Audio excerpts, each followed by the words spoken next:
আপন ভাবে যে সমস্ত সবই হবে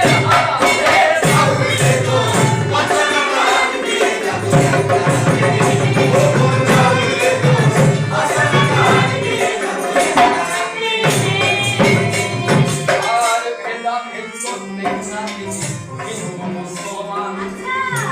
হাতের সকল ধর্মের মত সকল ধর্মে বলে তাই